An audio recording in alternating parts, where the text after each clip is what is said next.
ಭಾಳಷ್ಟು ಕಡೆಗಳಲ್ಲಿ ಮಾಡಲಿಲ್ಲ. ನಿತೀಶ್ ಕುಮಾರ್ ಅವರ ಅವಧಿ ಒಳಗಡೆ ಕೆಲಸ ಆಗಿದೆ. ವಿಶೇಷವಾಗಿ ಬಿಹಾರದ ಇನ್ಫ್ರಾಸ್ಟ್ರಕ್ಚರ್ ರೋಡ್ಗಳು ಹಳ್ಳಿ ಒಳಗೂ ಕೂಡ ಒಳ್ಳೆಯ ರೋಡ್ಗಳು ಆಗುವಂಥ ಕೆಲಸನಾಗಿದೆ. ಇನ್ನೂ ಎಷ್ಟೇ ಆದರೂ ಕೂಡ ಕೆಲಸ ಬಾಕಿ ಇರುತ್ತೆ. ಆ ಮತ್ತು ಬೇರೆ ಏನು ಹಂಗೆ 100% ಸರಿ ಇದೆ ಅಂತಲ್ಲ. ಕಂಪೇರ್ ಟು ಲಾಸ್ಟ್ 15 ಇಯರ್ಸ್ ಈಗ ಇವರು 20 ವರ್ಷದ ಅವಧಿ ಒಳಗಡೆ ಭಾಳ ಇನ್ಫ್ರಾಸ್ಟ್ರಕ್ಚರ್ ಡೆವಲಪ್ಮೆಂಟ್ ಆಗಿದೆ. ಆ ಕಾರಣಕ್ಕೆ ಅದು ಮಾತಾಡ್ತೀನಿ ನನ್ನ ಜೊತೆಗೆ. ಕೆಲವೇ ಕ್ಷಣಗಳಲ್ಲಿ ನ್ಯೂಸ್ 18ನ ಮೊದಲ ಹಂತದ ಸಮೀಕ್ಷೆಯ ವರದಿಯನ್ನು ನಿಮಗೆ ತೋರಿಸ್ತೀವಿ. ಯಾಕಂದರೆ 2 ಫೇಸ್ಗಳಲ್ಲಿ ಎಲೆಕ್ಷನ್ ನಡೆದಿರೋದ್ರಿಂದಾಗಿ ಮೊದಲ ಹಂತದ ಫಸ್ಟ್ ಫೇಸ್ನ ಎಲೆಕ್ಷನ್ ನಡೆದಿರತಕ್ಕಂತಹ ಮತಗಟ್ಟೆಗಳ ಸಮೀಕ್ಷೆಯನ್ನು ನಿಮಗೆ ಮೊದಲ ಹಂತದಲ್ಲಿ ನಾವು ತೋರಿಸ್ತೀವಿ.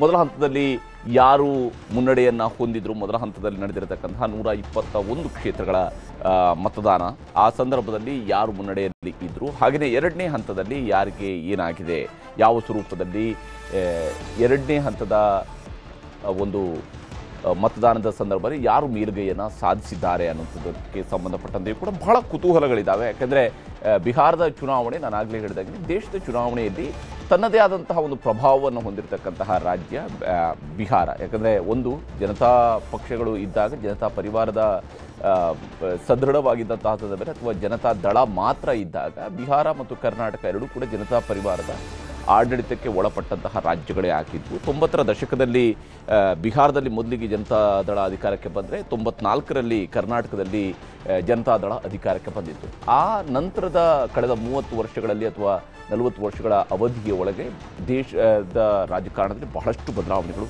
ಆಗಿದ್ದಾವೆ.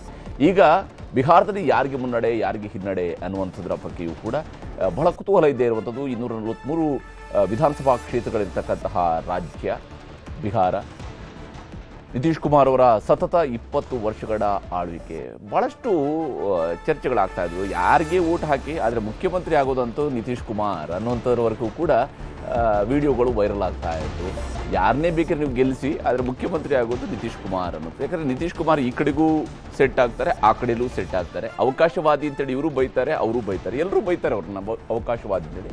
ಆದರೆ ಅವರವರ ಅವಕಾಶ ಸಿಕ್ಕಾಗ ಅವ್ರನ್ನ ಅಪ್ಪಿಕೊಂಡು ಮುದ್ದಾಡಿ ಅವ್ರನ್ನ ಖುಷಿಯಿಂದ ಹೊಗಳ್ತಾರೆ. ಸುಶಾಸನ್ ಬಾಬು ಅಂತ ಕರೀತಾರೆ ಅವರು. ಈಗ RJD 25ರಿಂದ 35 ಸೀಟ್ಗಳಲ್ಲಿ ಗೆಲುವನ್ನು ದಾಖಲಿಸ್ಕೊಳ್ಬೋದು ಮೊದಲ ಹಂತದಲ್ಲಿ ಅನ್ನೋಂಥದ್ದು.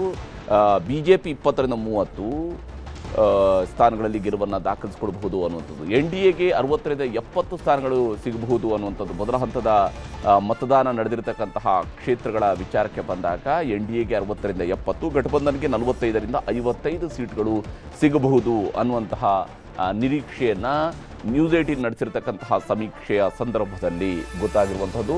ನ್ಯೂಸ್ 18ನ ಮೊದಲ ಹಂತದ ಕ್ಷೇತ್ರಗಳ ಸಮೀಕ್ಷೆ, ಇದರಲ್ಲಿ NDA ಮುನ್ನಡೆಯನ್ನು ಸಾಧಿಸುತ್ತೆ ಅನ್ನುವಂಥದ್ದನ್ನು ಹೇಳ್ತಾ ಇದೆ. NDA 60ರಿಂದ 70 ಸ್ಥಾನಗಳಲ್ಲಿ ಗೆಲುವನ್ನು ದಾಖಲಿಸ್ಕೊಳ್ಬೋದು ಮತ್ತು ಮಹಾಗಠಬಂಧನ್ 45ರಿಂದ 55 ಸ್ಥಾನಗಳಲ್ಲಿ ಗೆಲುವನ್ನು ದಾಖಲಿಸ್ಕೊಳ್ಬೋದು ಅಂತೇಳಿ. ಅಂದರೆ RJD ಇಲ್ಲಿ ಒನ್ಸ್ ಅಗೇನ್ ಒಂದು ಸಾಲಿಡ್ ಫೋರ್ಸ್ ಆಗಿ ಎಮರ್ಜ್ ಆಗುತ್ತೆ. ಆದರೆ JDU ತುಂಬ ಚೆನ್ನಾಗಿ ಪರ್ಫಾರ್ಮ್ ಮಾಡ್ಬೋದು ಮೊದಲ ಹಂತದಲ್ಲಿ ಅನ್ನೋಂಥದ್ದನ್ನು. 35ರಿಂದ 45 ಸೀಟ್ಗಳವರೆಗೂ ಕೂಡ JDU ಗೆಲುವನ್ನು ದಾಖಲಿಸಿಕೊಳ್ಳುವಂತಹ ಸಾಧ್ಯತೆ ಇದೆ ಅನ್ನುವಂಥದ್ದನ್ನು ಹೇಳ್ತಾ ಇದೆ. 35ರಿಂದ 45 ಸೀಟ್ಗಳಲ್ಲಿ JDU, BJP 20ರಿಂದ 30 ಸೀಟ್ಗಳಲ್ಲಿ BJP ಗೆಲುವನ್ನು ದಾಖಲಿಸಿಕೊಳ್ಳುತ್ತೆ.